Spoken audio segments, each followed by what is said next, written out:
आज डीएनए की शुरुआत में मैं आपसे एक महत्वपूर्ण सवाल पूछना चाहता हूं और वो सवाल ये है कि क्या अब दिल्ली के मुख्यमंत्री अरविंद केजरीवाल ईमानदारी के नहीं बल्कि भ्रष्टाचार के ब्रांड एम्बेसडर बन चुके हैं। करीब 2 वर्ष पहले अरविंद केजरीवाल ईमानदारी की बड़ी बड़ी कस्में खाकर दिल्ली के मुख्यमंत्री बने थे, लेकिन 2 वर्षों के अंदर ईमानदार राजनीति के उनके सारे दावे हवा में उड़ चुके हैं। आज हमारे पास शुंगलू कमेटी की 101 पन्नों की रिपोर्ट आई है और इस रिपोर्ट में केजरीवाल सरकार पर बहुत सारे गंभीर आरोप लगाए गए हैं। यहां आपको बता दें कि दिल्ली के पूर्व उप राज्यपाल नजीब जंग ने पिछले वर्ष अगस्त में शुंगलू कमेटी बनाई थी, जिसका काम था केजरीवाल सरकार के कामकाज के तरीके की समीक्षा करना। शुंगलू कमेटी ने 404 फाइलों की जांच करने के बाद 101 पन्नों की ये रिपोर्ट तैयार की है। दिन भर आज हमने इस रिपोर्ट को पढ़ा है। 101 पन्नों में क्या क्या लिखा है ये आज हम आपको बताएंगे और पूरी रिपोर्ट इस वक्त मेरे हाथ में मौजूद है। हमने इस रिपोर्ट को पढ़ा, जिसके बाद हमें यह पता चला कि दिल्ली में केजरीवाल सरकार ने मनमाने ढंग से अपने लोगों की नियुक्तियां की और उन्हें मोटी तनख्वाहें दी। ये सारी नियुक्तियां नियम कायदों को ताक पर रखकर की गई। सबसे पहले हम आपको इस रिपोर्ट की बड़ी बातें बताते हैं। पहला केस है दिल्ली के स्वास्थ्य मंत्री सत्येंद्र जैन की बेटी सौम्या जैन की नियुक्ति का। शुंगलू कमेटी की रिपोर्ट में यह लिखा है कि सौम्या जैन वैसे तो पेशे से एक आर्किटेक्ट हैं, लेकिन उन्हें दिल्ली स्टेट हेल्थ मिशन में सलाहकार बना दिया गया। इस रिपोर्ट में लिखा है कि सौम्या जैन की नियुक्ति नियमों के तहत नहीं की गई। नियमों के तहत ऐसी नियुक्ति हो ही नहीं सकती।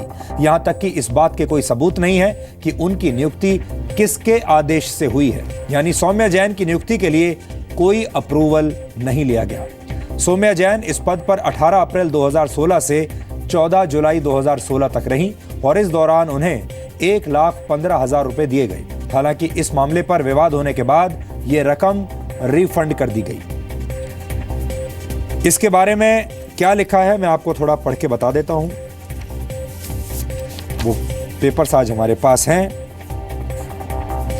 सबसे ऊपर अगर आप देखें ध्यान से, In this category, we begin by reporting a few cases of gross abuse of power. Appointment of Ms. Soumya Jain. She asserted her expertise with regard to mohalla clinics, even though her CV does not support her claim. और कुल मिलाकर ये लिखा गया है कि वो इस पद के लिए क्वालिफाई करती नहीं थी, लेकिन फिर भी उन्हें इस पद पर रखा गया और ये जो नियुक्ति है ये गैर कानूनी है। दूसरा मामला दिल्ली के राउज एवेन्यू में आम आदमी पार्टी के दफ्तर के लिए एक बंगला अलॉट करने का है। इस बंगले पर आम आदमी पार्टी का 25 जनवरी 2016 से कब्जा है। पार्टी के लिए इस बंगले को पूरी तरह से फर्निश किया गया। रिपोर्ट के मुताबिक यह भी नियमों को ताक पर रखकर किया गया। तीसरा मामला है आम आदमी पार्टी के विधायक अखिलेश पति त्रिपाठी को एक बड़ा बंगला अलॉट करने का।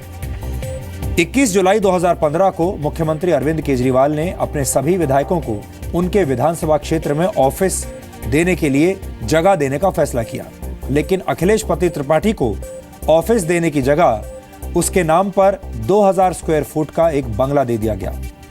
रिपोर्ट में यह भी लिखा है कि विधायकों को उनके क्षेत्रों में ऑफिस के लिए जगह देना भी एक बड़ा फैसला था, लेकिन जब कमेटी ने मुख्यमंत्री से इस फैसले की फाइल मांगी तो फाइल कमेटी को उपलब्ध नहीं करवाई गई। इस रिपोर्ट में दिल्ली महिला आयोग की अध्यक्ष स्वाति मालीवाल को अलॉट किए गए घर पर भी सवाल उठाए गए हैं। रिपोर्ट में लिखा है कि स्वाति मालीवाल घर के लिए एंटाइटल्ड हैं ही नहीं, यानी नियमों के अनुसार दिल्ली महिला आयोग के अध्यक्ष को सरकारी घर नहीं मिल सकता, लेकिन अगर कोई अपवाद है तो फिर दिल्ली के उपराज्यपाल के आदेश के बाद ये घर दिया जा सकता है, लेकिन पहले उपराज्यपाल की मंजूरी जरूरी है। लेकिन इस केस में दिल्ली सरकार के पीडब्ल्यूडी मंत्री ने बिना उपराज्यपाल की अनुमति लिए स्वाति मालीवाल को घर अलॉट कर दिया गया, जैसे ये बताने की कोशिश की जा रही हो कि दिल्ली में जितने भी सरकारी बंगले हैं वो सब आम आदमी पार्टी की प्रॉपर्टी हैं। वो किसी को भी जब चाहे घर अलॉट कर सकते हैं, अपने रिश्तेदार को नौकरी दे सकते हैं, मन चाही तनख्वाह दे सकते हैं। और घरों के बारे में हम आपको बता ही चुके हैं। घर ऐसे अलॉट किए गए जैसे ये सारे घर आम आदमी पार्टी की निजी संपत्ति हो।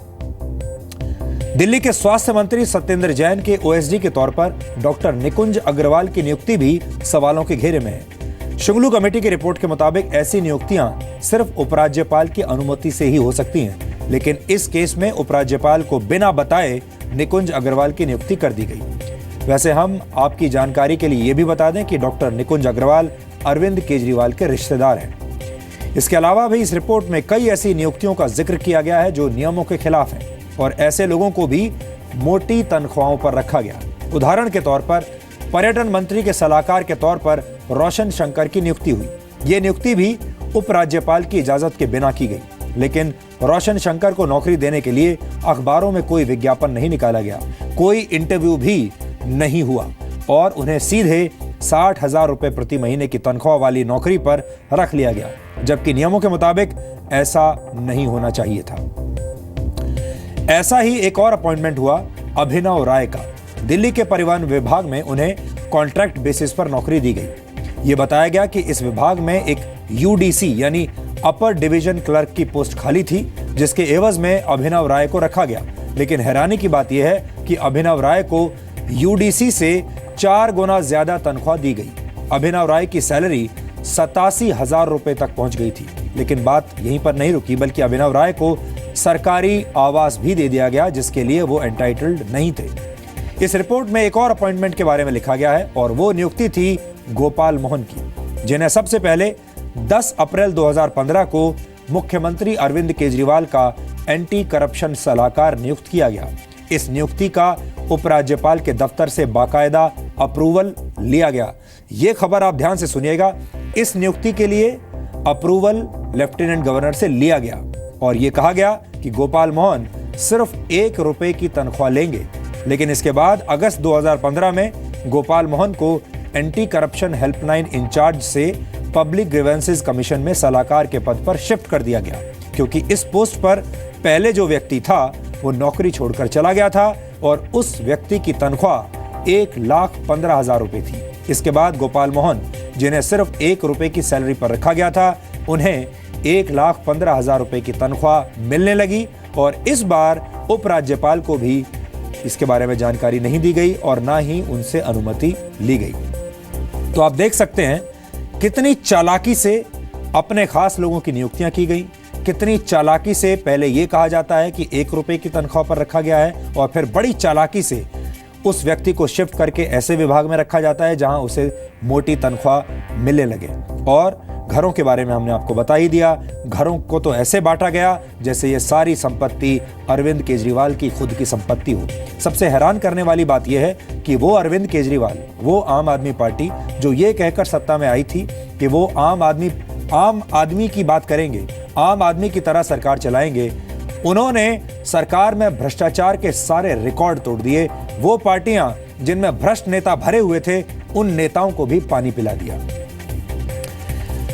अब मैं आपको कुछ और बातें दिखाना चाहता हूं, इसमें क्या क्या लिखा गया है जो हम आपको बता रहे थे।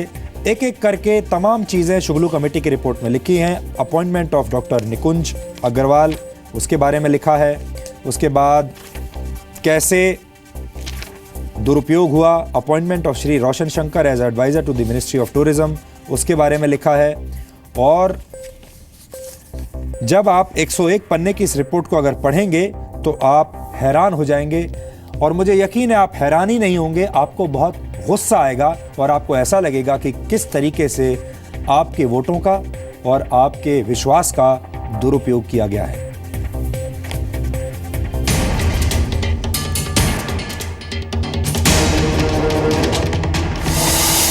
अफसरों को बिठा के एलजी साहब ने बुला के धमका के उनसे झूठे नोट लिखवाए गए हैं। अरविंद केजरीवाल का नीयत गलत है। ईसीडब्ल्यू को कैंप ऑफिस की जरूरत नहीं है तो बिल्कुल एलजी साहब ये घर वापस ले लें। लेकिन इन्होंने किसी भी कायदे को मानने से मना किया। मनमानी करना चाहते हैं, मैंने सोचा है ये तो करूंगा। दिल्ली सरकार को प्राइवेट लिमिटेड कंपनी बना दिया गया, भ्रष्टाचार का अड्डा बन गया वहां पर। थोड़ी सी भी नैतिकता होगी तो उन्हें इस्तीफा दे देना चाहिए। ईमानदारी का चोला पहना, ये झूठ है, अंदर ठग बैठा हुआ है। दिल्ली का सीएम बनने से पहले हर सेकंड ईमानदारी का जाप करने वाले अरविंद केजरीवाल अब हर दिन भ्रष्टाचार की गिरफ्त में आ रहे हैं। आप इन 5 तस्वीरों को देखिए। ये एएपी के भ्रष्टाचार का पंचनामा है। 1 महीने के भीतर ही 5 आरोप, केजरीवाल के मंत्री पर मनी लॉन्ड्रिंग का आरोप, जनता के पैसों से मानहानि के मुकदमे की फीस, खुद के प्रचार के लिए जनता का पैसा, भ्रष्टाचार पर विधायक की बगावत और अब आम आदमी पार्टी के फैसलों पर सवाल। आम आदमी पार्टी के फैसलों पर सवाल उठे हैं शुंगलू कमेटी की रिपोर्ट में। सबसे बड़ी आपको खामी सर इसमें क्या लगती है? ये एलजी साहब को देखना है क्या बड़ा है क्या छोटा है। वीके शुंगलू कमेटी ने केजरीवाल सरकार के फैसलों से जुड़ी 404 फाइलों की जांच की और अपनी रिपोर्ट में केजरीवाल सरकार में की गई नियुक्ति, जमीन और आवास के आवंटन में धांधली और नियमों की अनदेखी का आरोप लगाया है। सर एलजी साहब को कुछ रिकमेंडेशंस दिया है सर आपने? सारे रिकमेंडेशन एक ही लेवल के हैं। कौन पॉलिटिकली आप बड़ा समझते हैं, कौन कम समझते हैं, क्या आप करना चाहते हैं, ये आपका विवेक है। पूर्व सीएजी वीके शुंगलू ने अपनी रिपोर्ट में स्वास्थ्य मंत्री सत्येंद्र जैन की बेटी सौम्या जैन की नियुक्ति को गलत बताया है। सर रिपोर्ट हमने देखी नहीं है। ये तो मुझे लगता है कुछ भी मड स्लिंगिंग के लिए कुछ भी कह सकते हैं। इरेगुलर क्या किया, गलत क्या किया है, इलीगल क्या किया, ये बताइए ना मुझे। और जहाँ तक बात रही है कि डिसीजन लेने की बात है, सरकार का अधिकार है डिसीजन लेने का, सरकार का कर्तव्य है डिसीजन लेने का। देखिएगा ऐसा होता है कि गड़बड़ी कहना ना बहुत गलत शब्द यूज़ कर रहे हैं आप। जिसका जो अधिकार है वो अधिकार अपना यूज़ कर सकता है।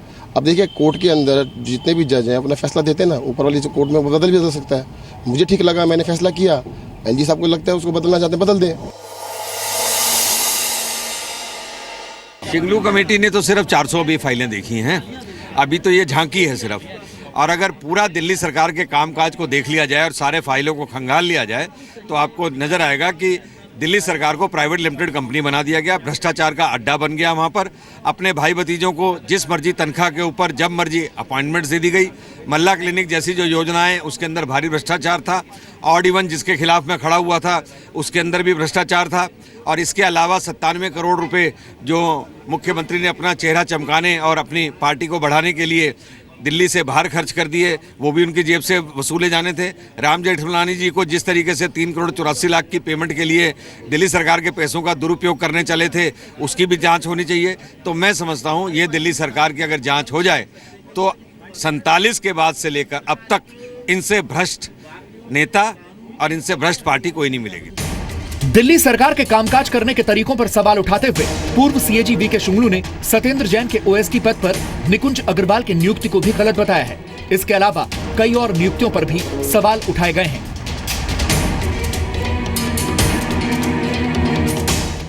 प्रिवेंशन ऑफ करप्शन एक्ट के ऊपर केस इनका होना चाहिए। सीबीआई को ये सारे के सारे केसेस दिए जाने चाहिए।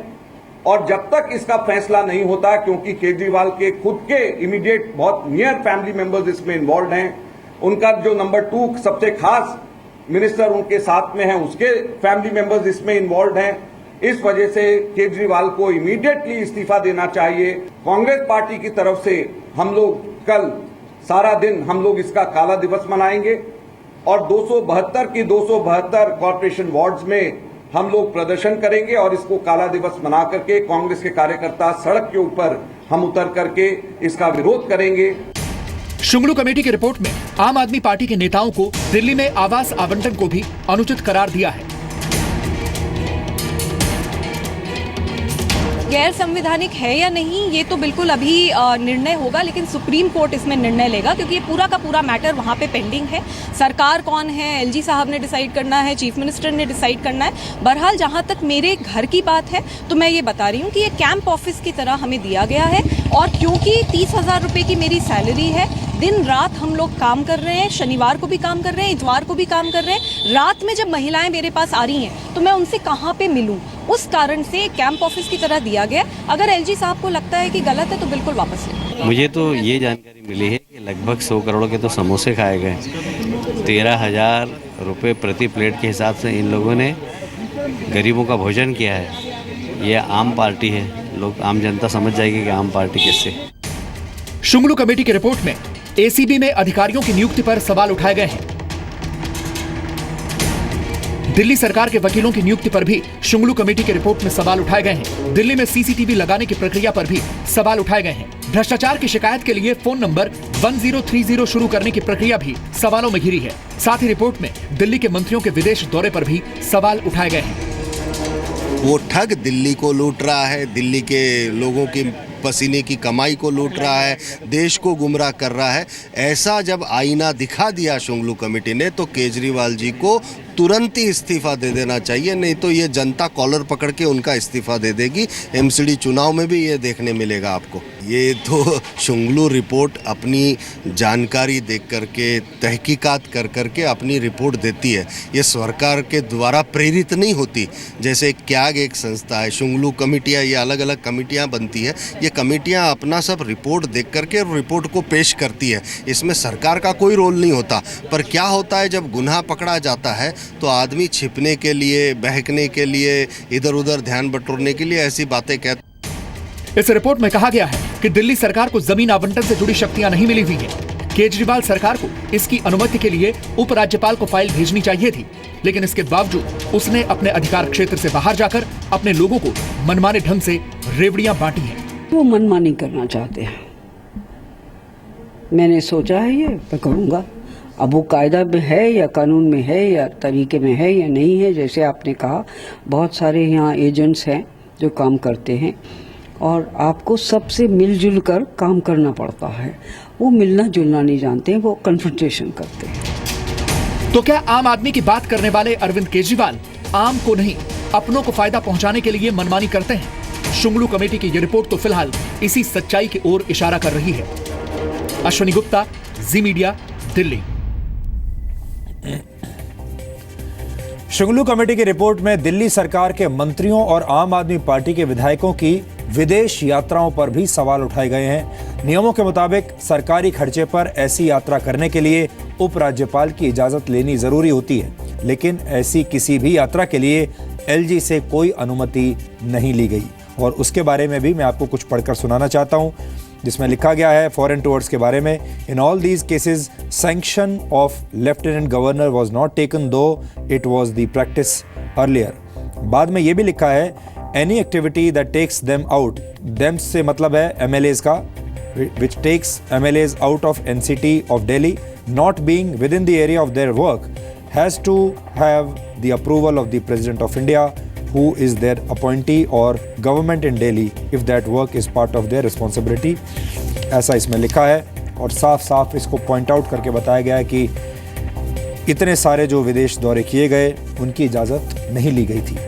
आपको याद होगा जब पिछले वर्ष दिल्ली में डेंगू से लोगों की मौत हो रही थी तो ये खबर आई थी कि दिल्ली सरकार के कई मंत्री उस वक्त विदेश यात्रा पर गए हुए थे। विदेश यात्रा पर क्यों गए थे, वहां से क्या सीख कर आए और जो कुछ सीख कर आए उसका दिल्ली वालों को क्या फायदा हुआ, ये आज तक पता नहीं चला।